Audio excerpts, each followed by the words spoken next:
How enforcement works, should you encounter a problem, FDA conducts inspections. They can refuse products at ports of entry. They can issue things such as import alerts, which basically is a notification that a particular company is having products stopped by FDA. They can issue warning letters. Warning letters are published that outline a specific problem with a particular shipment or a company. They could suspend a company's registration. And if your registration is suspended, that effectively means you can't export to the United States. And of course, under the law, they have the ability, at least for US companies, to impose civil and criminal penalties. So let's talk about some of the basic requirements. What are the steps you would need to take to be able to either start exporting to the US for the first time, or if you're exporting right now, to make sure you remain in compliance? First off, companies have to register with the FDA. This came about following the events of September 11th. Our Congress passed a law called the U.S. Bioterrorism Act, which required for the first time that companies around the world and in the United States register with FDA, obtain what's called a food facility registration number. It's 11 digits. This requirement, this registration, is required for any company that manufactures, processes, packs, or warehouses food or beverages sold into the United States. So, in fact, it's registration of a location, not registration of a corporate structure, but of an actual location where a product is produced or warehoused. The logic with that, FDA wants to know where a product was made, because if they choose to inspect that facility, they need to know where to actually go at a point on Earth. There are exemptions to the registration. Farms, retail establishments, restaurants are exempt from this requirement. In addition, because a foreign facility, obviously by its nature, is not easily accessible from the US, FDA requires that there be a US agent physically located in the United States, available 24 hours a day, 7 days a week, to take calls, to answer questions from FDA, to help schedule a foreign inspection, and so forth. So again, that US agent is a component of your actual registration. Once you're registered, you're ready to export. Simple as that. Start your exports. One thing you'll need to do is file what's called prior notice. Prior notice is required for each and every shipment that comes to the United States. So you have your 11-digit food facility registration number for where you're producing your product. You do a first shipment, you file a prior notice. This has to be done, again, each and every shipment. It may be done by you as the exporter. It could be handled by your importer, or it could be handled by a third party who has knowledge of the details of the shipment. Prior notice is used by FDA to target imports for inspection. When you notify FDA you have a shipment coming into New York by ship or by air cargo, FDA takes that data and they will use software which they've created called Predict. It analyzes the shipping details. It searches FDA's databases about your company. It looks at who your importer is. And then using that software, they determine if that shipment should be subject to inspection. Now, the good news for foreign exporters is, like many government agencies, FDA has very limited resources and actually inspects only around 2% of all shipments coming into the United States. So what that means is 98 out of 100 shipments come in without ever being physically looked at by FDA. So if you're an exporter, Those are pretty good statistics, or a pretty good percentage. Labeling. The U.S. has very strict requirements on product labeling. And in fact, in July of this year, a new regulation was put into effect changing all of the labeling requirements for food products. In essence, the focus is on educating the American consumer more accurately on what they're consuming, to make the labeling more reflective of what is actually in that package. If you open a bag of chips, potato chips, or some snack food, you probably don't eat 6 chips. You might eat half the bag. And in fact, the labeling changes that are being implemented now more accurately address how the American consumer consumes food. When you have an improper label, FDA calls that misbranding. And misbranding is a violation of elements on a label, such as the nutrition facts chart, or the ingredients, or perhaps health claims that you're making. And FDA interprets labeling very broadly. It has various components: the principal display panel, which states what the product is, the nutrition facts, any advertising you do, including websites. FDA considers that to be part of labeling.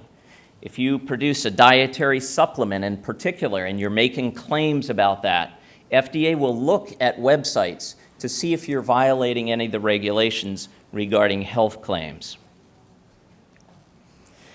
So the new labeling that will come out primarily affects the nutrition facts chart. Again, the goal here is to educate the consumer on what they are actually consuming, but it's also to allow the consumer to compare two products that might at first glance seem very similar. So having this standardized, strictly standardized format allows a consumer to look at the two products and actually compare them effectively.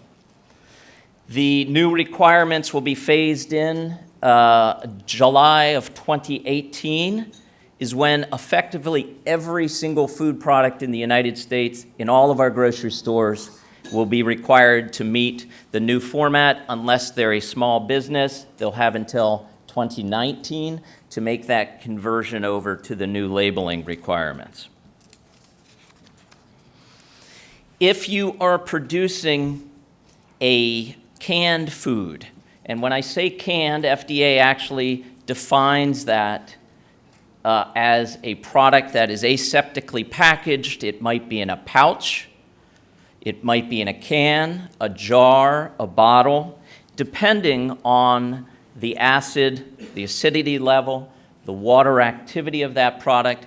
That may be regulated by FDA as a higher risk product and requires a second type of registration and actual submission of individual products and the process that you use to make that low acid or acidified food product. So a typical Greek product that might require that would be green olives in brine, artichokes, figs in syrup, roasted peppers. Those are products that are, again, required to have this second type of registration called a food canning establishment.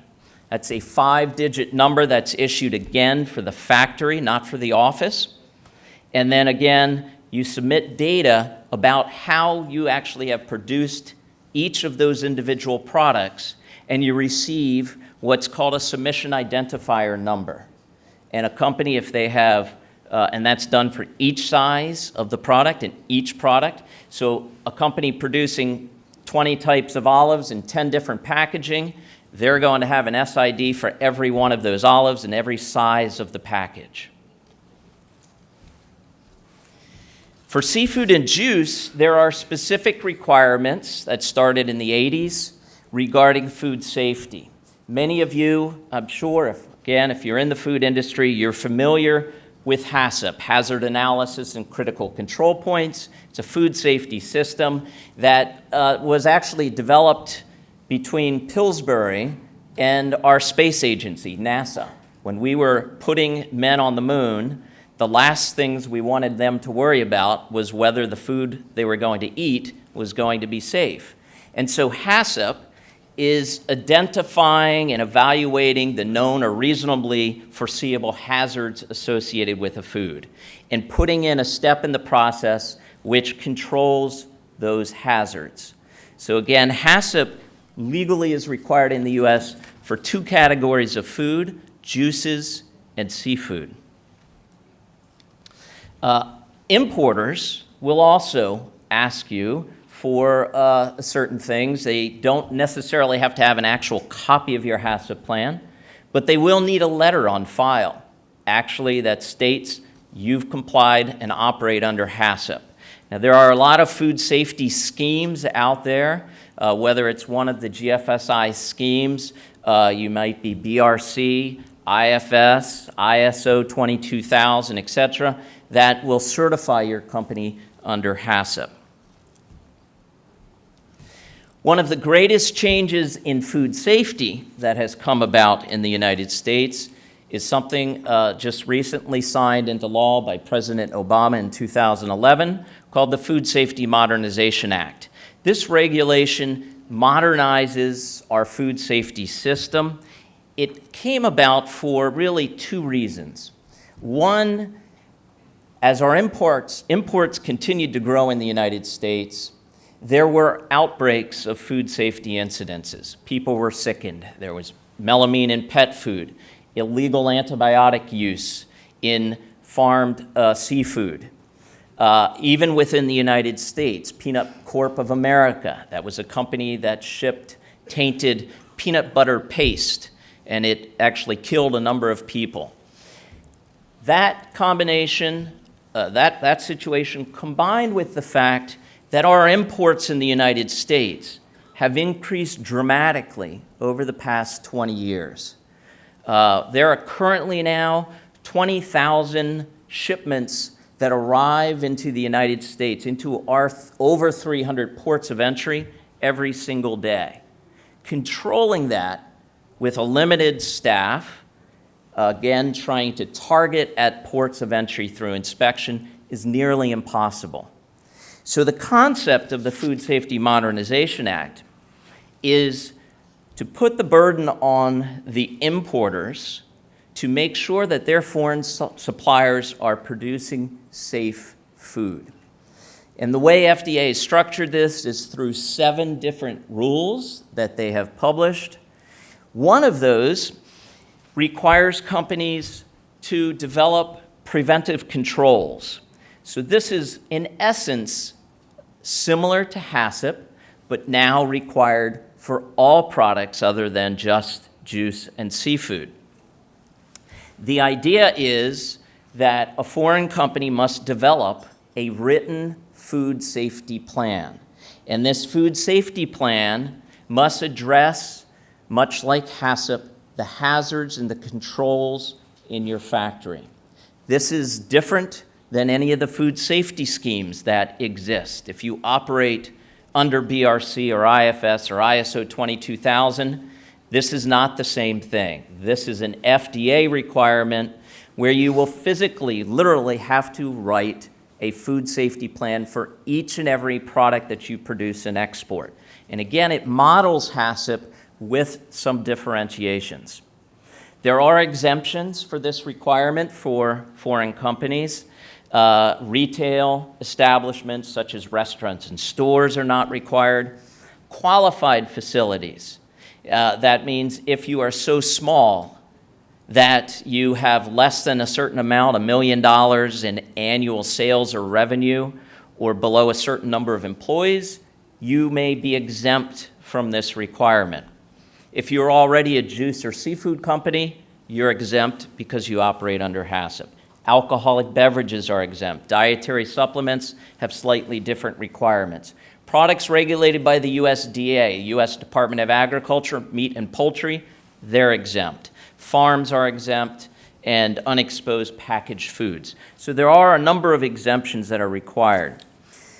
Once you have written your food safety plan, and here are the deadlines for that and the size requirements. So basically, the first deadline already passed. It was in September of this year for the largest companies. Smaller companies have until September of 2017. And again, if you're a small company, you can also qualify for an exemption, which requires submission of documents for an actual exemption. And that will be done in 2018. Once you've written a food safety plan, at some point, your importer in the United States is going to say, send me your plan. Because on the importer side, there's another requirement of the Food Safety Modernization Act called the Foreign Supplier Verification Program. That is where me as the importer, I'm buying your products. I now need to look at your food safety plan and actually agree that you're producing safe food. So that's coming as well, that importers will be required in May of next year to actually have the Foreign Supplier Verification Program in place. If you're wondering, well, how do I know if I need to create a food safety plan? We have a wonderful tool on our website. It's called a FSMA Wizard. You answer some basic questions about your product, your company size, and it will give you guidance on what you will actually need to do to comply with this new regulation. So in essence, when you're thinking about the US market, it's actually a pretty easy market to enter from a regulatory perspective. The main thing is for you to be proactive versus reactive. There's nothing worse than having your first shipment detained by the FDA. And you have a greater possibility that FDA will look at your early shipments because you're brand new to the market. And a detention is incredibly costly. You have the demurrage or storage of the container in the port while FDA is conducting the inspection. You have a customer who's growing angrier by the day because they're not getting your product to get it on the store shelves for the promotion that they agreed would be done. And you have the possibility that if the product is actually refused entry, that you will be creating for yourself a permanent record that is visible on the internet for any future buyer to be able to see.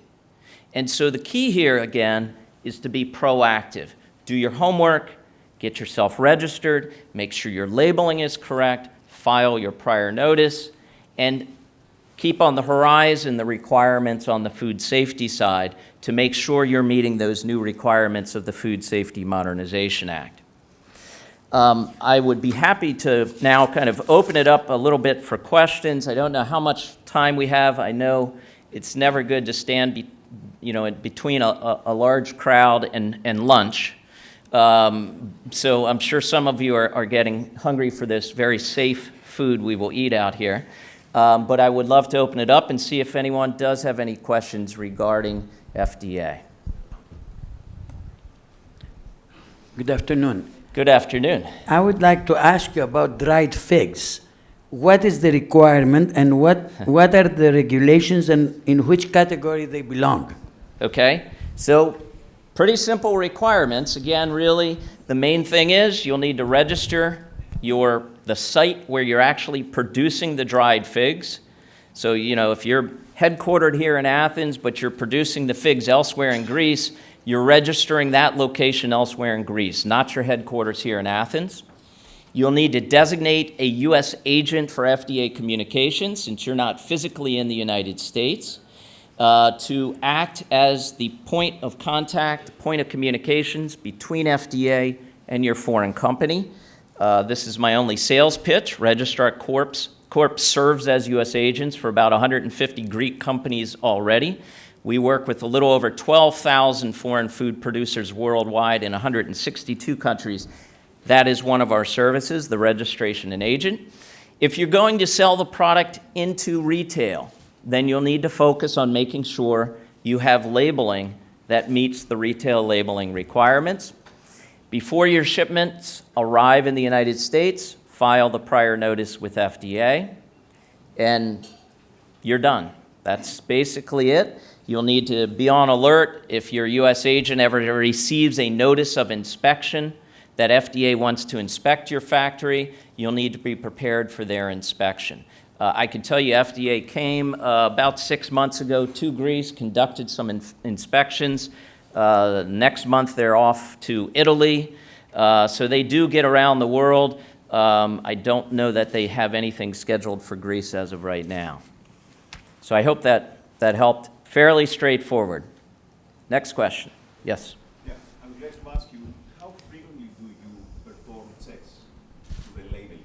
Because the labeling may differ from time to time, and I also heard that you consider as a labeling the website of the company. So how can you do it? May I ask what kind of product? Yeah, yes, my name is Jace. I represent Atradius. I'm a credit insurer. Okay. So labeling, again, it's just like everything else. It's done based on a targeted basis. It's done based on risk. FDA doesn't require that manufacturers actually send the labeling to the government. If they did that, they would have a warehouse, that would be enormous with labels sitting there. So in fact, how they enforce it instead is typically through the port of entry, through the inspections. They'll open up a container, they'll pull out a product. If they see it's not properly labeled, they'll refuse entry and send it what's called a notice of FDA action, and the charge would be misbranding. A company, though, does have an opportunity to fix the problem, even though it's in the port, stuck. You can petition and ask FDA for permission to actually correct the labeling in the port. That's expensive, but it's better than the two alternatives, which are destruction of the property or re-exporting of it back to Greece or to a third country. So it is done on a random basis. You're not required to submit your labeling to FDA. They don't want your labeling.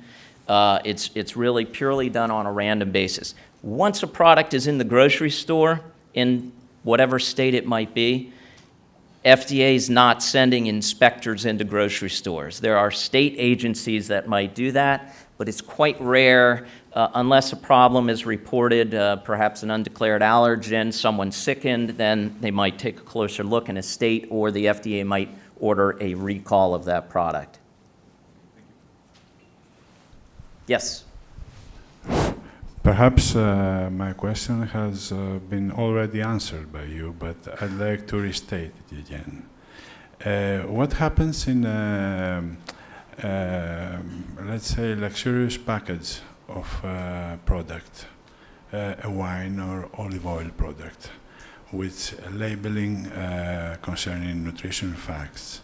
It's almost impossible to get in. What happens there?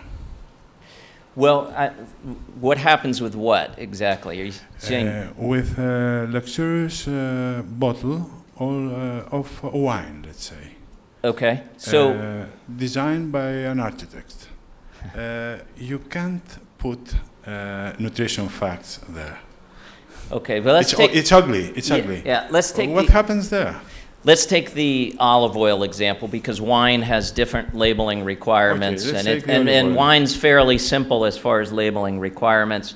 It's regulated both by FDA and another agency in the U.S. called the TTB. And olive oil is simple. Olive oil is fairly simple. The requirement is, even though you might have an absolutely beautiful package, beautiful design, you need to fit the nutrition facts chart along with the ingredients list, which might just say olive oil, onto the package. It could be in English and Greek. The rule with that is the moment you start putting a second language on, anything you say in English that's required must also be said in that second language or third language or fourth. We have clients who come to us from other parts in Europe, and they want a label that has 5 languages on it, Spanish and French and Arabic, and it can be impossible purely because the size of the nutrition facts chart is based on the dimensions of the product. And so there are limitations. If you don't go that route, you risk FDA detaining your shipment. If you just completely skip that nutrition facts chart and other requirements, then that's a risk you take. Yes. Thank you, David. The Greek company that will be inspected by FDA is notified in advance for that? And Yes. who pays the FDA agents? Excellent question. So the FDA will notify a company that it wishes to inspect their facility by sending a notice to their U.S. agent by email. And basically, it will be a notice that says, we propose to inspect this company in Greece on this date. Sometimes, about half the time, they'll give a specific date, December 14th and 15th. We will be there to inspect this factory, or they will give a date range. They ask that the company respond within 5 business days to the notice of inspection, answering some basic questions. What are your hours of operation? What's the closest airport, and so forth. Once a company responds to FDA, then FDA will eventually come back to them confirming the inspection and will ask for assistance with logistics. Again, hotel reservation, transportation to the factory. The initial inspection is free of charge. In fact, it's me, Trish, and our tax dollars pay for the FDA to come here to do that inspection. It's funny, we've noticed that they tend to go to Italy a lot, and they go to the Caribbean in the winter very frequently. So that initial inspection is free. They come to Greece, and actually, I should state, as part of Registrar Corp's U.S. Agent Service, we will dispatch a food safety expert to your factory from the United States before FDA arrives to help the company prepare. We'll give a written report at the end showing what we believe FDA will find wrong with the facility. Once FDA shows up, typically an inspection is 1 or 2 days. If the inspection is absolutely perfect, they will leave nothing. No one will even ever know they came. If they find deficiencies, they will leave a written document called a 483, form number 483, which outlines the deficiencies, which you must then address in order to clear your name, so to speak. They will eventually classify that inspection as one of 3 things. No action indicated, which means they didn't do anything. There was no violations, no issues. Voluntary action indicated, meaning they found certain things which you agreed to correct right away. And official action indicated, which means it was a bad inspection. If your factory is classified as official action indicated, under the Food Safety Modernization Act, it means FDA could come back, conduct a reinspection, and this time they will send a bill. And because they know it's easier to collect reinspection fees, which could be as high as $20,000 or $30,000, they have the travel. They charge by the hour, $285 US per hour. They usually don't travel by themselves. It's usually 2 of them. And they will actually send that bill to the U.S. agent and to the foreign company. Why the U.S. agent? They know they have a pretty good chance to collect from me because I'm located in the U.S., or your importer, or whoever's listed as your U.S. agent. So the bottom line is, first inspection free. If you have a bad inspection, you risk a reinspection, which could be charged. And the notification is done through email. So that's why also in your food facility registration, you want to make sure if you have to list an email address, that someone actually checks that email address and it's someone responsible who you can trust, because that's where important communications from FDA comes or goes to that email. Hope that answered that. Yes?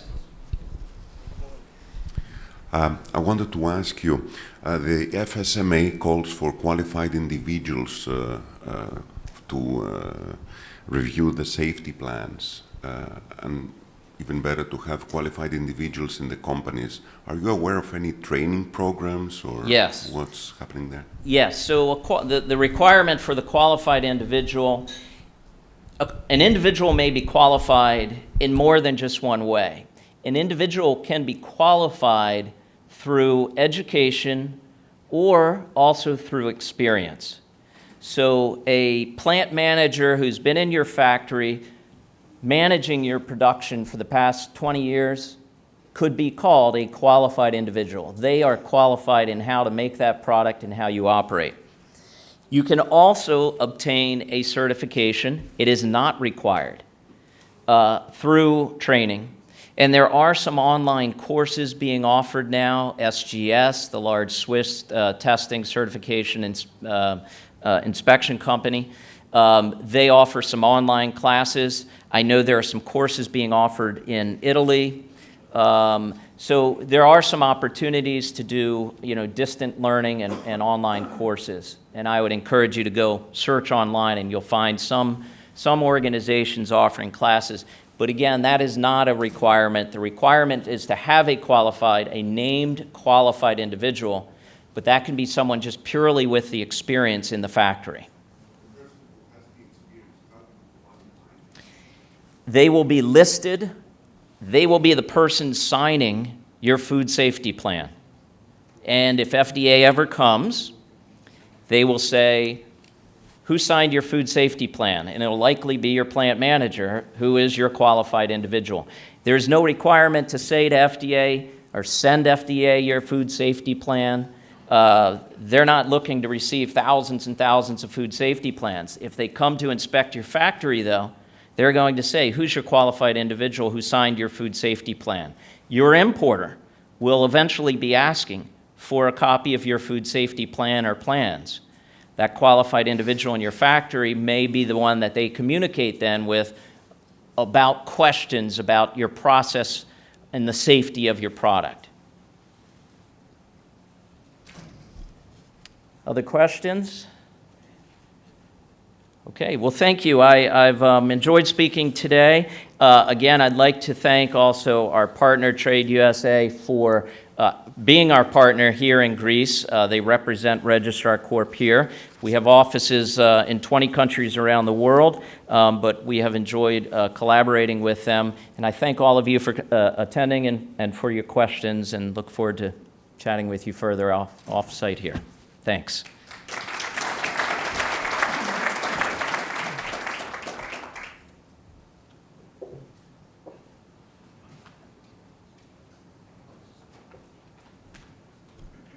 Thank you, David. Οπότε τώρα θα καλέσω στο βήμα τον κύριο Χρήστου. Αλλάξαμε τους ομιλητές διότι ο κύριος Λενάρτς δεν είναι περισσότερο με το προηγούμενο πάνελ των τροφίμων και ποτών. Οπότε, κύριε Χρήστου, σας παρακαλώ.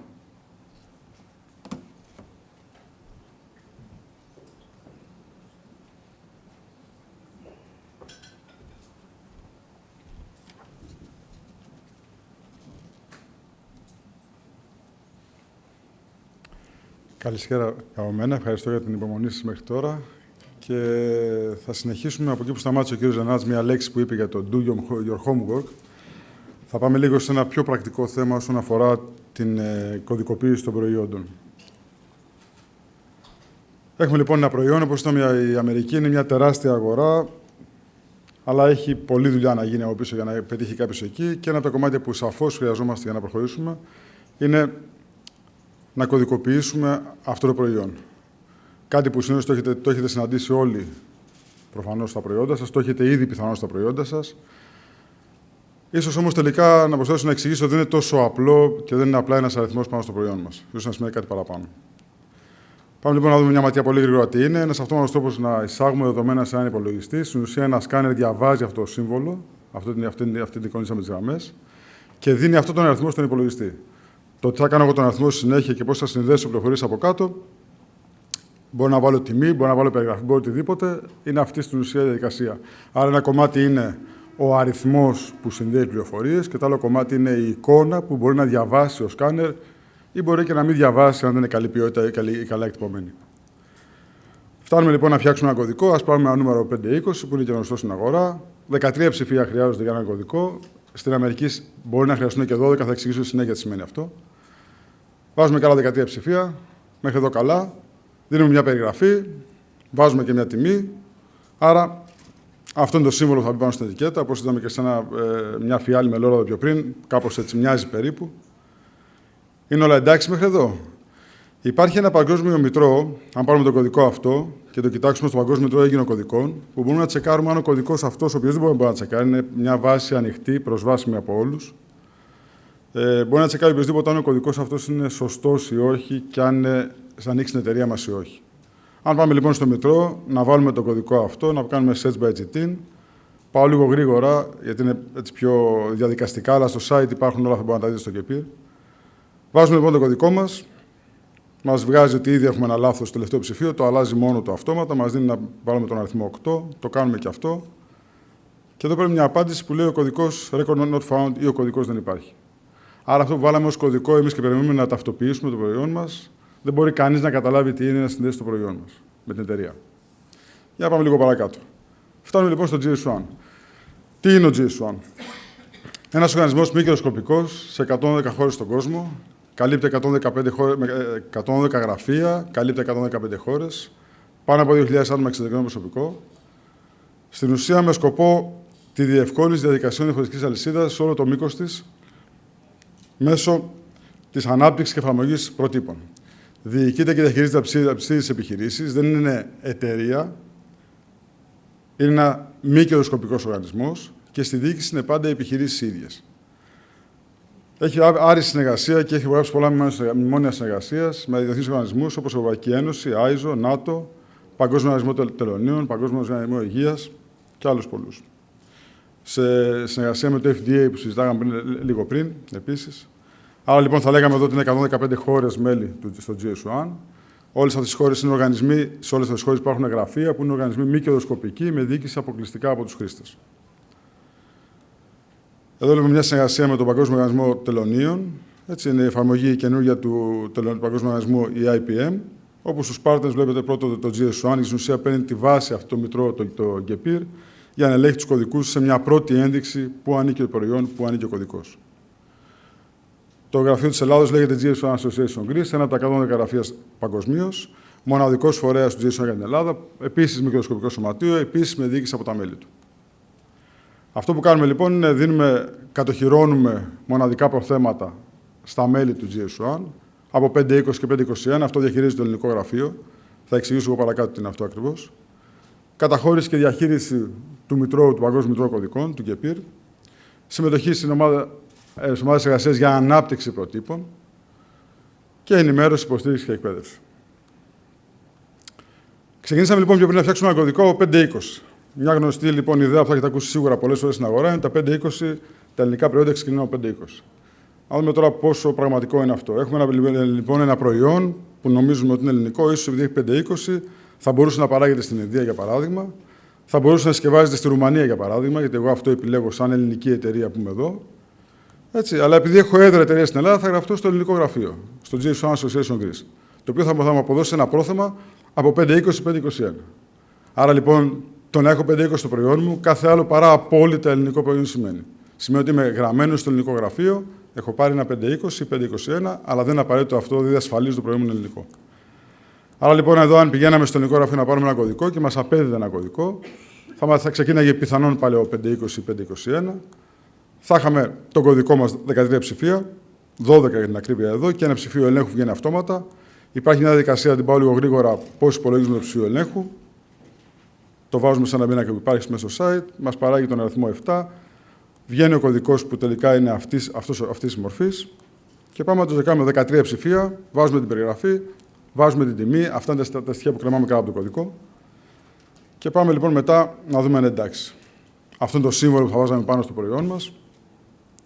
Πάμε πάλι στο Παγκόσμιο Μητρό να δούμε το κωδικό αυτόν, βάζουμε το κωδικό και βλέπουμε τα στοιχεία που βγάζει. Μας δίνει ποια είναι η εταιρεία, μας δίνει στοιχεία επικοινωνίας, μας δίνει διευθύνσεις, μας δίνει site, δηλαδή στην ουσία ταυτοποιεί αυτό το προϊόν από το οποίο πάνω σκανάραμε το κωδικό με την επιχείρηση που το έχει. Να λοιπόν, ο κωδικός δεν είναι απλά ένα νουμεράκι πάνω στο προϊόν, αλλά είναι και η ταυτότητά του που το συνοδεύει παντού, οπουδήποτε στον κόσμο. Αυτός ο κωδικός μπορεί να χρησιμοποιηθεί από οποιονδήποτε στον κόσμο, είτε αυτό είναι ηλεκτρική αρχή, είτε είναι καταναλωτής, για να φτάσει μέχρι την εταιρεία μας.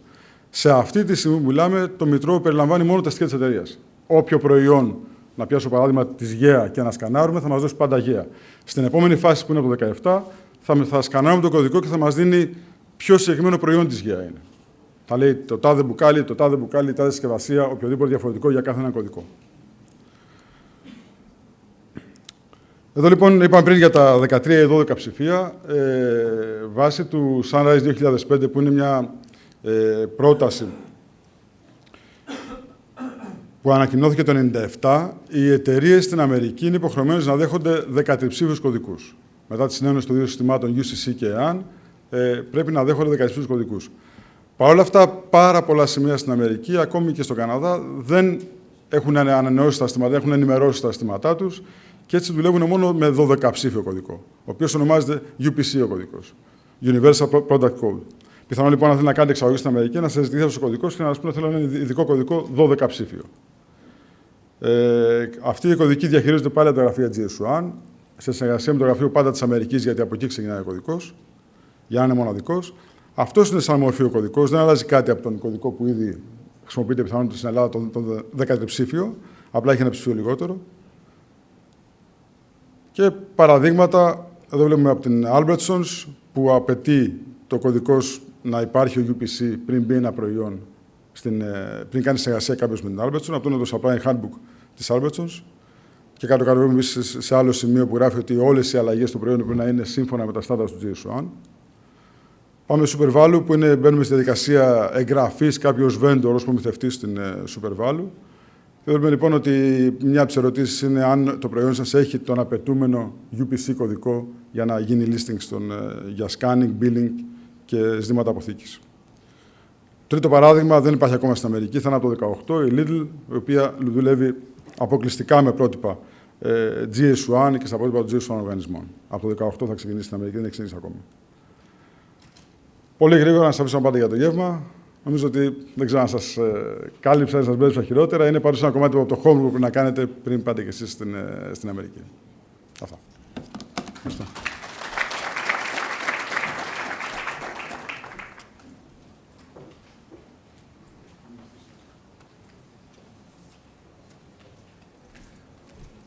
Κύριε Χρήστο, ευχαριστούμε πάρα πολύ.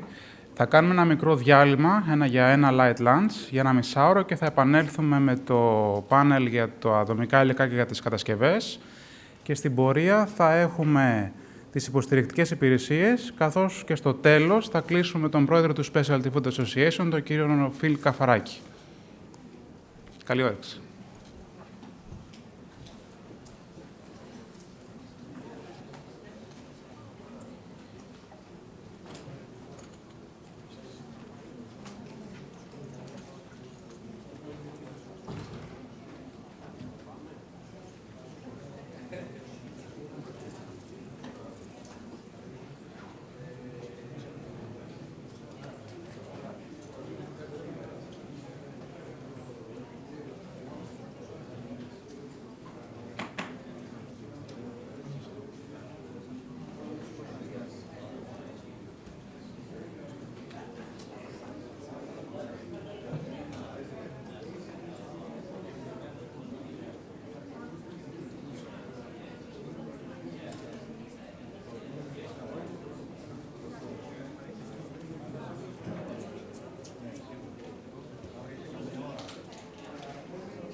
Το πράσινο είναι μπροστά. Αυτό,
Και βλέπουμε εδώ, έτσι.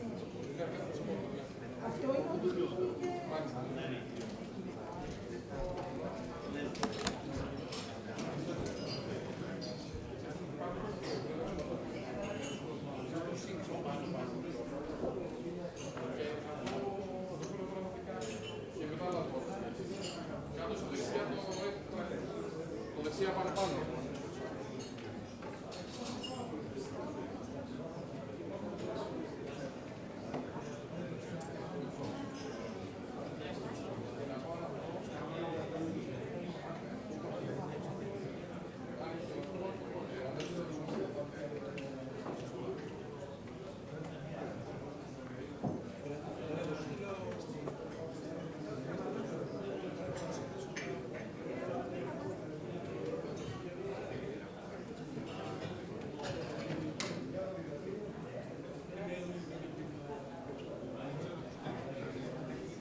Θα κάτσω μπροστά να κόβω την ευθεία.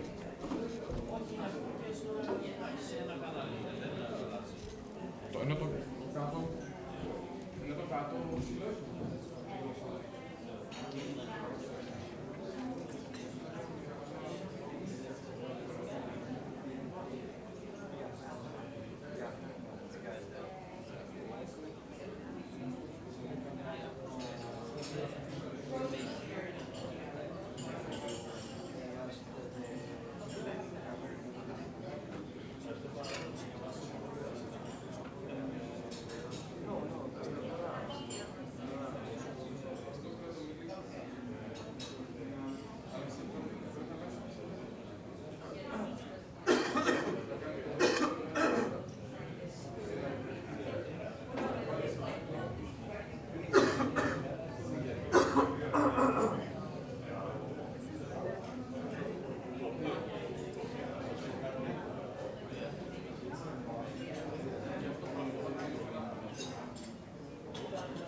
In.